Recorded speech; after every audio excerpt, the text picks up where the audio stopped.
Good evening, sports fans. Welcome in to another edition of the Overtime Podcast with Sparksy and Jared on this Monday evening, August 10th of 2020.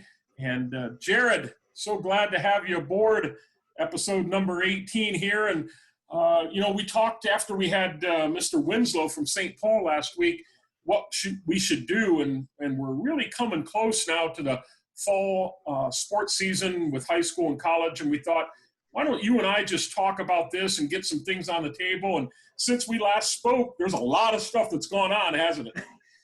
It's unbelievable how much is going on within the past week. And you know as well as I know, everything can change within a day here lately. But sometimes I feel more confident than others that we're going to have a football season. And then days like last night, I feel less confident, and then today it kind of picks back up a little bit. So who knows at this point, but I guess we'll see here in the coming weeks. Yeah, it's interesting. I was speaking with your counterpart at WQEL that does play-by-play for us, Josh Stallings, and I was talking to him on the phone tonight about this very subject, and he said, Sparksy, how do you feel? And I said, I'll use the term mercurial. I'm kind of up and down. One day I'm up, one day I'm down. And literally, it is an extremely fluid situation and changes almost daily. And I think the way that people like you and I that are in the media, but also people in general, families and fans and players, it's up and down for them as well. I think so too. And that's the most anxious part is people don't know what the answer is. There hasn't been a lot of communication on really anybody's part. And obviously with the OHSAA basically firing Jerry Snodgrass, and that leaves that up in the air as well. And so you really don't know what is going on at any given time. And we're supposed to have some answers possibly tomorrow during the governor's press conference to see if he's going to allow fall sports and contact sports to happen this year in Ohio. So it's just a never-ending process, it seems like, to get this fall season going. And obviously you feel for the kids. You know that they want to play a season. You know the parents, for the majority, I would think, want them to play a season.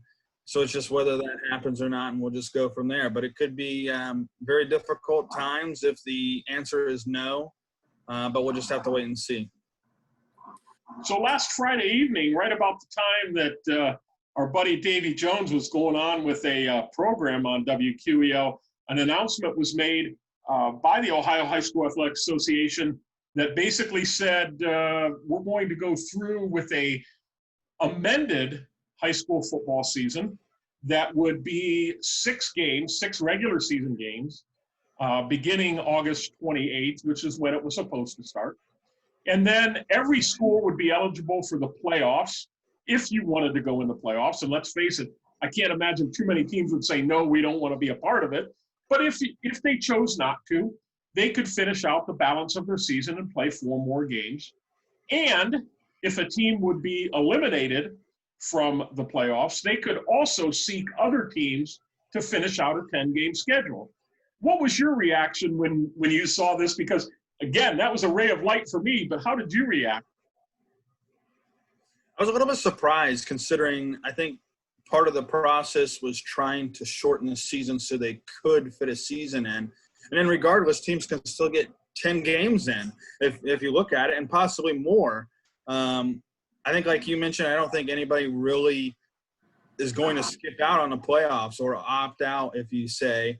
I think adding that game in there could gain some experience for a lot of teams, whether it be like a Buckeye Central and playing in a playoff game, obviously depending on how many teams are in there, they may have a shot at winning it. Who knows, depending on how the regions play out. So I think having those teams in the playoffs is good. And then they can also extend their season after the playoffs if they have some games scheduled as well.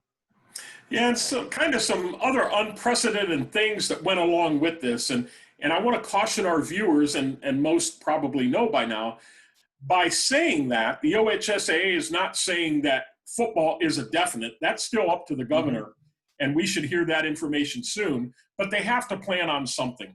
But it has not been fully understood that it's a go, right? Yeah, and that's correct. And like I mentioned previously, the governor is supposed to make his decision in the next day or so.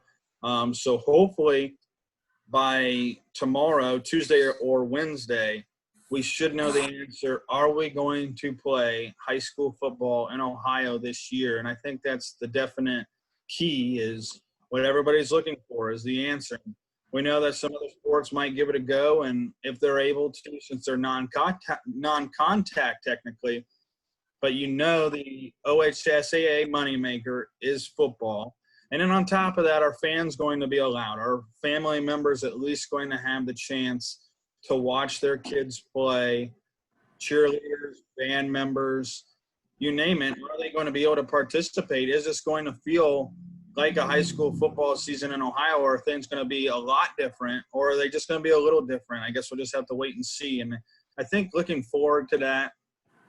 And I know there's been a little bit of hope because the lieutenant governors tweeted out some things saying 25 and under can benefit better than a normal person having COVID because they're student athletes and they're healthier than we are. But at the same time, do you want to risk them going out there and possibly spreading this to family members, teachers, you name it? We don't know.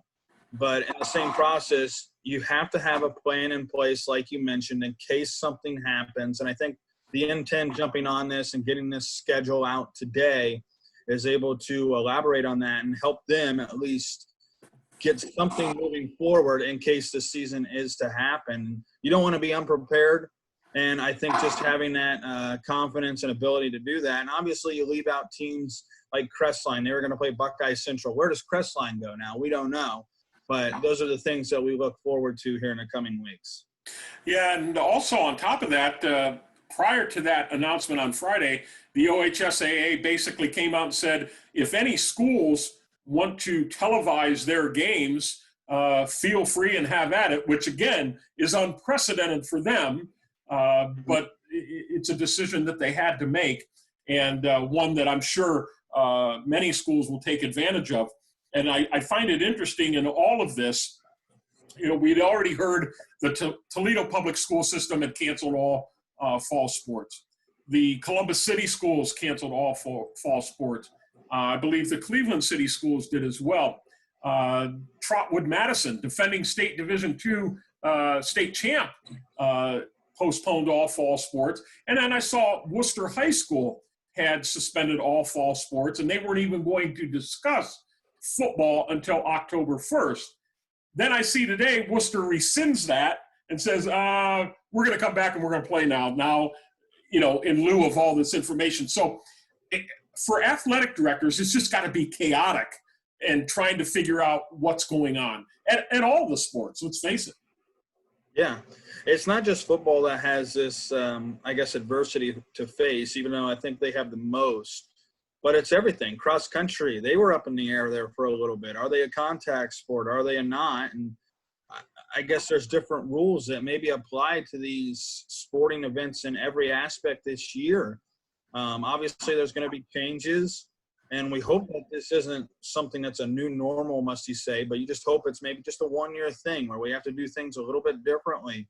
And I guess if you postpone football or along those lines, how does the rest of the seasons, winter sports, spring sports, how do those pan out? And there's just a lot of moving parts. And like I said, hopefully we have an answer this week, but those are the questions that have to be answered. No question. So when we look at the Northern 10 Conference, their athletic directors and school personnel basically got together and came up with an amended football schedule, a 6-week football schedule that basically took what would have been week 4 through 9 and made that their 6 games. So all the non-league games are gone, and their week 10 opponents are gone. But it does set up some interesting matchups. You look at Bucyrus hosting Winford in week 1, which for many, many years was always a week 1 game. When Bucyrus was in the Northern Ohio League, that was the Copper Kettle game. And then recently they moved it to a week 10 game. It's back to week 1 again. But some really, really interesting matchups. And I think it'll be a pretty interesting season if it can go on. What are your thoughts? Yeah, and I think having that 5-game schedule just leaves that much less room for error total. And I think the important part is the non-conference games kind of set you up for that hectic conference schedule that you're going to face in the rig at N10. And going from there, I think the most disappointing part for me is the non-conference schedule. You don't get to see teams like within the county between Crestline and Buckeye Central. You don't get to face those teams such as Bucyrus and Gallion. You don't get to see that matchup in week one. And then you don't get to see Winford versus Pleasant. I think a lot of people were looking forward to that matchup in week one. And obviously it's tough, but the N10 had to do what they had to do. And to schedule those games, they have to be all conference games. And to determine a champion within those 6 games is going to be hard. But at the same time, it just had to be done. Yeah, I wouldn't have liked to have had to make that decision, but the decision was made. So let's take a little look into the N10, if you will, because that's the conference that we cover the most. Winford and Seneca East return as co-champs, both pretty loaded coming back. Winford returns their quarterback in Dustin Brady and running back. They have some linemen that they lost, some really skilled linemen that they're going to have to replace, but a really solid junior class that's been playing, some of them, for 2 years now. This will be their 3rd year because they were playing as freshmen. They should be dandy. And just what's been going on up in Attica at Seneca East, they've really turned into a football school and have done really, really well.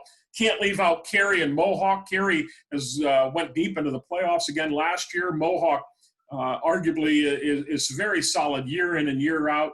Colonel Crawford didn't maybe have a great season last year, had some unfortunate injuries, but certainly they seem to bring it each and every year and looking to rebound. They have the leading running back in the conference, and Tristan Cross coming back for his senior year. And Bucyrus has a new coach. We had him on, Tim Plumley, an alumni of Bucyrus, coming from Cardington the last 2 years now at Bucyrus, and can't leave him out. Upper Sandusky always has pretty decent numbers. They could have a say in it. What do you think about the Northern 10 Conference, Jared? I think, like you mentioned, Winford and Seneca East up there at the top. They're both returning quite a bit from last year, especially Winford with Dustin Brady at quarterback. And that's always key. You bring back your quarterback from a year ago, and obviously before that he was in and out of there in his previous year as well at quarterback. So he has that experience playing under center. Another key, I think, and Winford, remind you from a year ago, their first couple of games, they're non-conference. If they win one of those games, they may be in the playoffs. Mm-hmm. And just facing conference teams, maybe they have that ability to possibly run the table. I guess we'll just see. Colonel Crawford, like you mentioned, with Tristan Cross, see if the defense can improve a little bit. They really had trouble stopping the running game last year, but I think that'll be keying in. How does Brock Ritzhop return as quarterback and see the progress that he's made over the offseason and without a baseball season as well.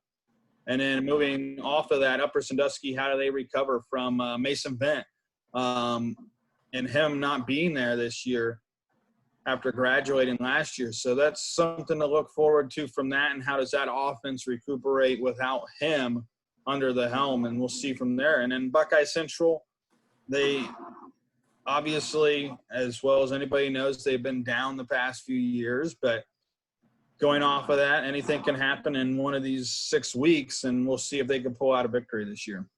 Yeah, and I did find out tonight that their numbers are kind of in the mid-30s, which is up for them a little bit. So that's really good news over in New Washington. And Coach Jensen, I know, does a really good job with that program, and hopefully he can turn things around and get them active in the Northern 10 Conference. But let's face it, when you're playing 6 games, 3 at home, 3 on the road, each week it's going to be intense for whatever team plays against their opponent, for sure. Oh, yeah, and it's going to be a rigorous schedule. It's going to be, a rough go-around. You have Mohawk in there who you can't tune out as well, and they have some key talented players returning. It's just going to be tough. 6 weeks to figure out a champion in the N10, and it's going to be key. And like we've said before, baseball season right now with the 60 games, there's not a lot of room for error. But then moving off of that, with football season only having 6 games for the regular season, there's going to be a lot less room for error. That's for sure. And no scrimmages. So that week one, it's going to be very difficult because you don't really have any film on anybody. You haven't seen them in person. And you're just going to have to go out there and iron it out real quick. Yeah, and you haven't had – I mean, you've had your regular practices starting since August 1st, but before that you were kind of limited in what you were able to do all summer long. So things have been different for sure, but I guess that advantage or disadvantage you can say has gone all the way around to every single team. I would say a school that would be considered a young team, all right, that maybe doesn't have a lot of Friday night experience under its belt, with no scrimmages, in my opinion, those are the ones that are really going to get shell-shocked, because I don't care what you do in practice, you cannot simulate game speed and quickness in an inter-squad scenario. Yeah, and going off of that, like I mentioned, you do have some quarterbacks returning in the league, but then you have other teams that they're not returning their starting quarterbacks.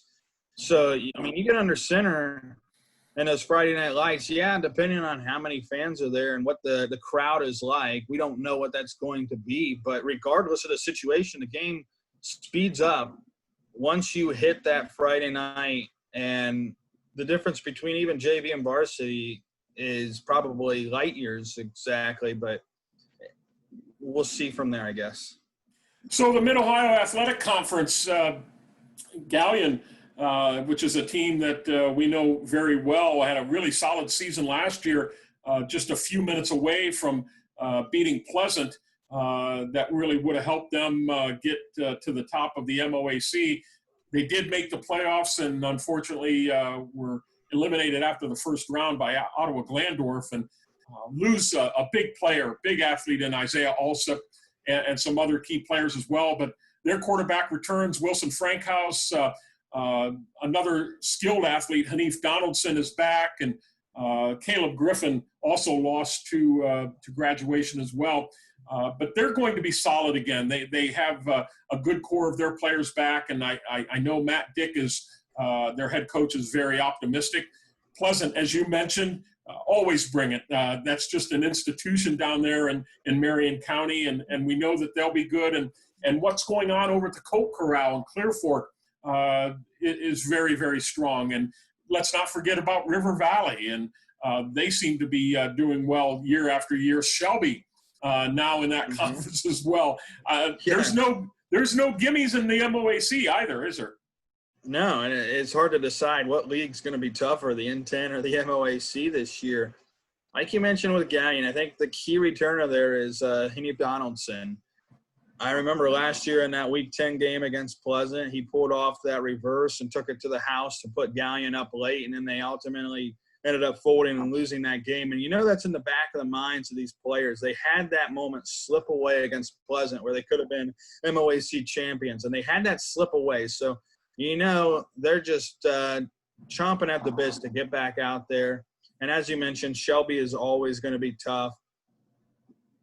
River Valley, you mentioned they can win any game. It just depends on the night, And obviously they've had their off years the past couple of years, but you never know if they could sneak up and pick up a couple big victories. I mean, they've beaten Clear Fork here recently. So it just seems like any given night, anybody could beat anybody in the MOAC. Yeah, and Marion Harding, too. They had some talented kids last year and a really good coaching staff that you look for the Prexies to be good. So it'll be a battle league for them as well. And I haven't seen their schedule or what that looks like, but I'm sure it'll be competitive for the 6 weeks for sure. Then we take a look at Crestline, who's in our area as well. Oddly enough, a member of the Blanchard Valley Conference for the last year. They will be moving on to the Northwest Central Conference,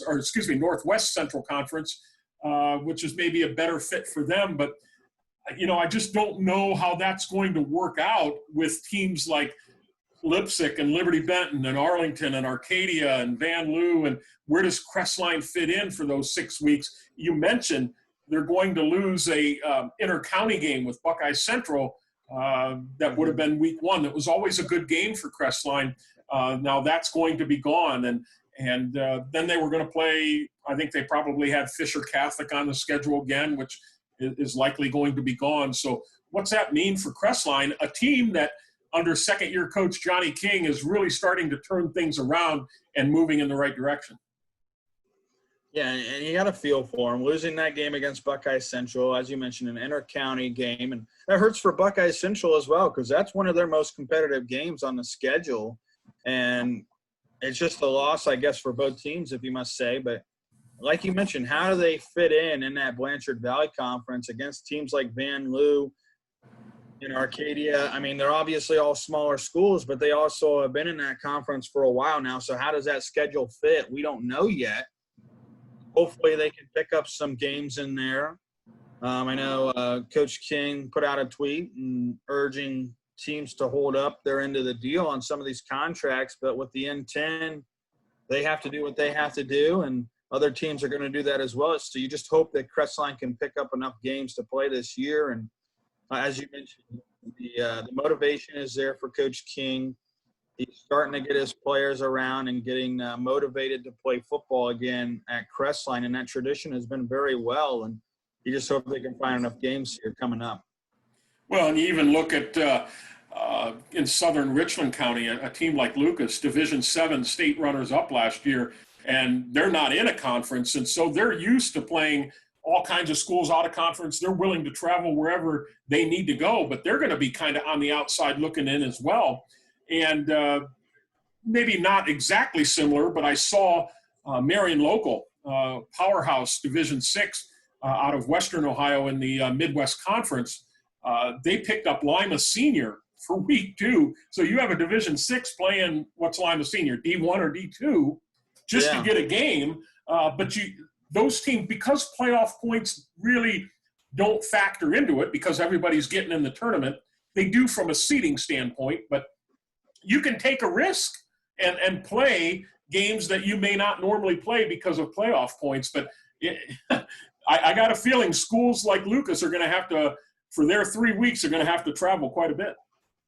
Yeah, and teams like Crestline as well. And the difference between Crestline and Lucas is Lucas was in the state tournament last year. So going off of that, I mean, there are a few plays from winning a state championship.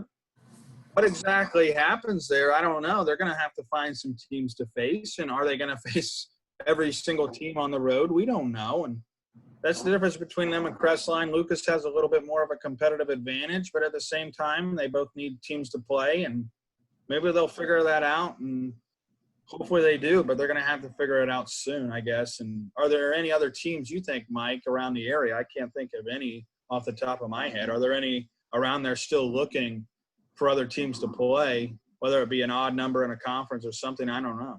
Yeah, not that I'm aware of. I mean, there may be those few, like I think Loudonville, though, they're part of the Knox Morrow, so they probably have some other teams that they can hook up with. Northmore, same kind of situation. So Lucas seems kind of like one of those outside looking in that are probably going to have to do some real soul searching and hope that they can find some teams to play. So let's kind of segue onto the college game because, of course, we all love our college football. And not too long ago, Division III, the Ohio Athletic Conference, Ohio Northern, Heidelberg, Mount Union, that conference put a kibosh on fall sports. So there will be no Division III football there. Same with Worcester, College of Worcester, their league, NCAC. I think is what it is, or I don't remember what their conference is. They're done. Division II announced that there'll be no fall sports championships, and Ashland University already said that they were going to lose their opener, but not sure about the rest. And the MAC, Division I, they cancel. And then Connecticut canceled in Division I, and now we hear today that the Big Ten may be close to pulling the plug as well. What are your thoughts on that? Oh, man, you hear the news and you don't want to believe it. And at some point, you're not sure what's going to happen. I think a lot of the backlash that happened today might help. I think with all the coaches coming out speaking, I know a lot of the Big Ten coaches came out today in favor of playing. And I know Coach Day said, hey, at least give us a chance. I mean, what changed between last week where you put the schedule out. Just 5 days ago, they put the schedule out. And what has changed since that day is my question, I guess. What's changed? And I think you at least have to give these kids an opportunity to get this season started in some way, whether you cut it off at the halfway point or whatever you got to do, but at least give them a chance before this can happen. And I guess we'll have to see what happens exactly with the Big Ten moving forward. Obviously, the MAC isn't able to play this year. They've already postponed until at least spring. If that even happens, we'll see. But going off of that, and if the Big Ten goes, do other conferences follow? And we've heard the SEC and the ACC plan to move forward with the season. And I think the Big Ten is trying to gauge what is going on. And I don't know, I've given that backlash today from a lot of the coaches, fans, players. And do you leave this up to the players? I mean, they know what kind of risk they're getting into. They are adults in these situations. And if you want to opt out, then opt out. If you want to play, then play. I think you have to give the kids the opportunity to do that and give them a chance to at least have this season. It means a lot to a lot of these players, whether they have these scholarships. Where do we go with numbers from here next year? If we don't have a season this year, what happens next year with the scholarship numbers? I mean, obviously some guys like Justin Fields will probably opt to go to the NFL if there's no season this year, but what happens with some of these other scholarship numbers with incoming freshmen? If one conference plays like the SEC, how does that impact recruiting on the other side, or the transfer rules possibly change? I don't know. So I think if there's going to be some sort of a college football season, whether it be the SEC and the ACC, I think you're going to try and see other teams either possibly at least play them for the year. I don't know how that will work out with liability issues or legal issues or whatnot, but does Ohio State, if the Big Ten opts out and they say they're looking at all options, do they go ahead and play an SEC schedule? I don't know how that'll work, but will that happen is the question. Well, wouldn't that have to be the blessing of the NCAA? I think it would have to be a blessing from at least your president. And I think today they said there was early rumors that said that Ohio State's president voted no.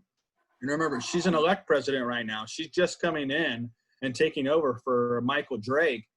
So I don't know that situation. If she says no to playing the Big Ten schedule, how does she say yes to playing an SEC schedule? And I think I saw later in the afternoon that was kind of backtracked a little bit. There's been no vote. And if there is a vote, she's going to vote yes to at least postponing this season a little bit, but not canceling it. So I guess going off of that, I don't know what the process is. So I guess that's the question I have, but they're going to explore all options at least. Yeah, and you know, we are a football hungry nation.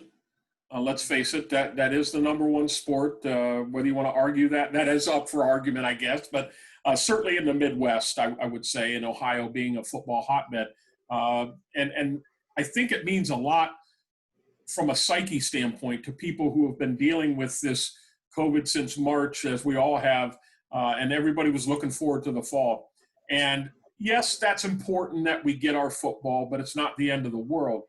What I'm more concerned with is the financial impact of college towns. Now, Columbus being it's the largest city in the state of Ohio, they would be able to survive. But, you look like at a state college where Penn State is, or, even a South Bend or Lincoln, Nebraska. Lincoln, Nebraska is the largest city every Saturday that they have a home game in Nebraska. But it's just really interesting to me, the financial impact that this could make on hotels, restaurants, bars, convenience stores that rely on those 6 or 7 home dates each year to carry them through the year. How are they going to survive?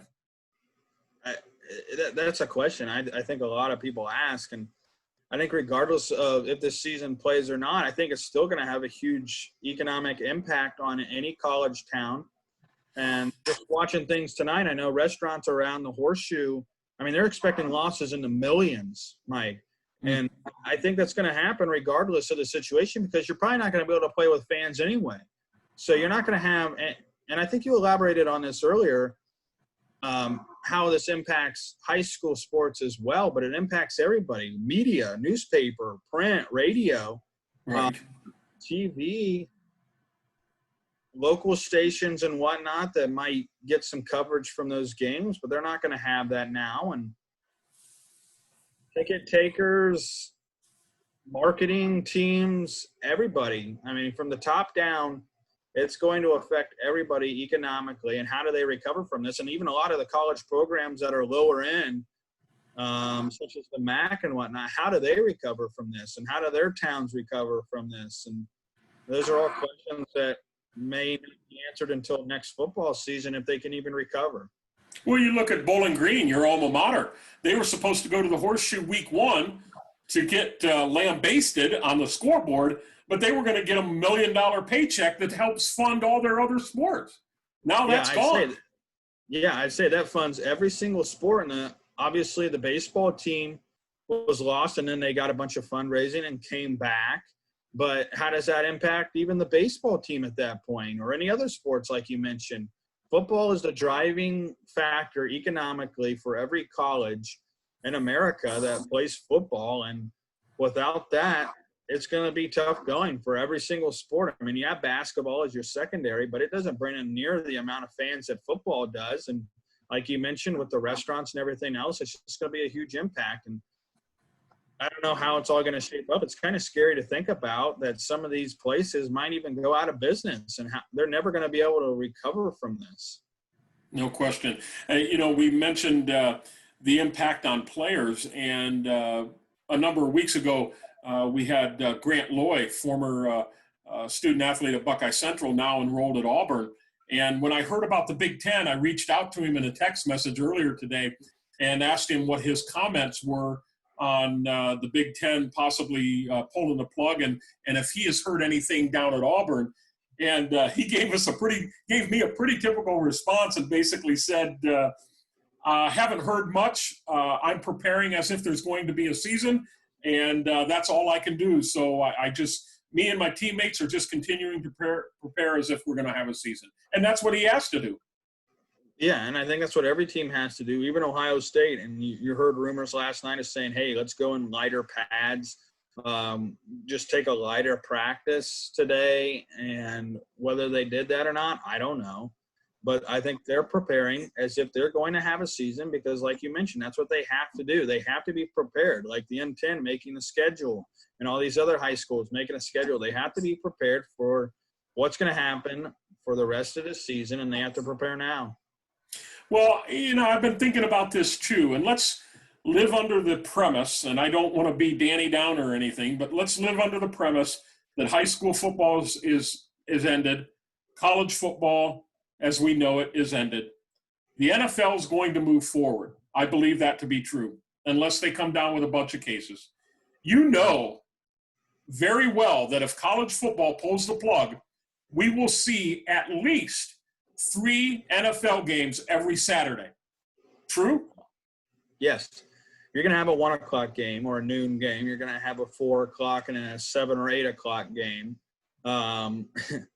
You might even have 4 different Thursday night games. Hell, they may even have a Friday game. I don't know, depending on how high school football shapes up. They may even have Friday games. I think the NFL, if they're the only football league that's going to go this year, I think it's going to be, you're going to see Fox and ESPN picking up a lot of games, CBS picking up more games, and I think that's going to be the key factor. And as you mentioned before, whether it's up for debate or not, football is America's sport, and as much as I hate saying that as a baseball fan, it's true.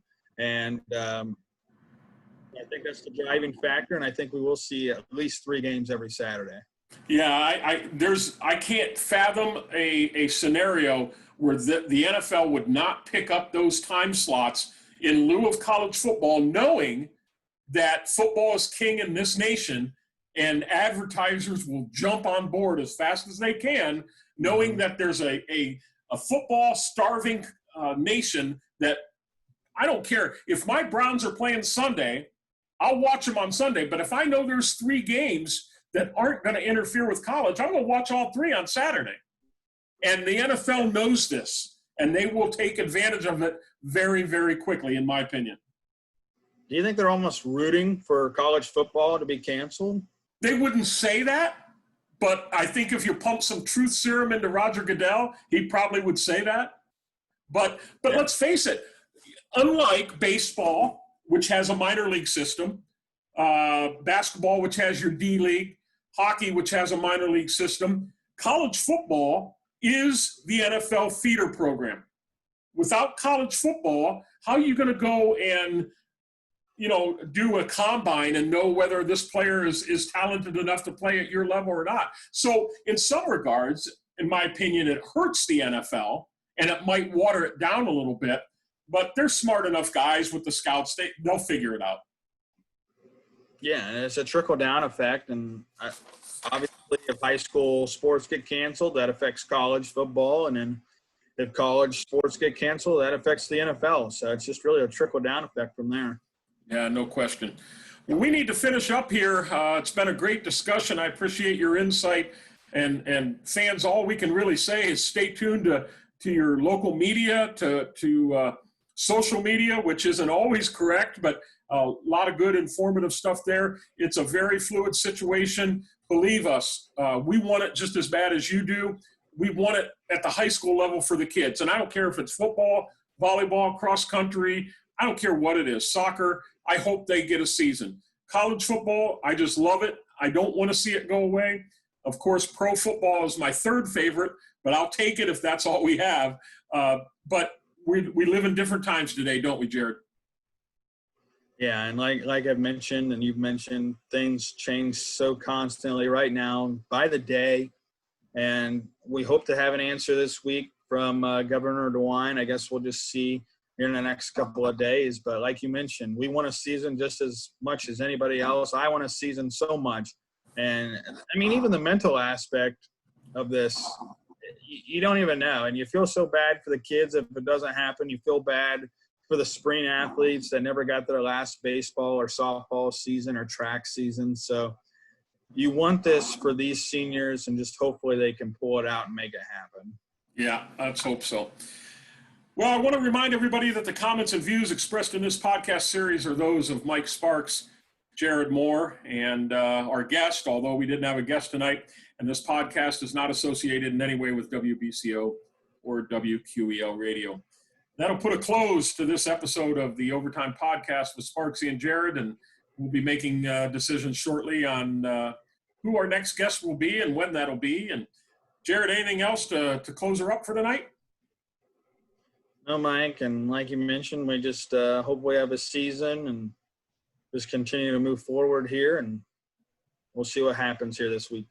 Well, if nothing else, thank God for the Blue Jackets pulling out their qualifying round, and they're going to go on and start their series with Tampa Bay tomorrow. So I'll look forward to that. So at least I have that, and the Indians to at least fall back on for a while.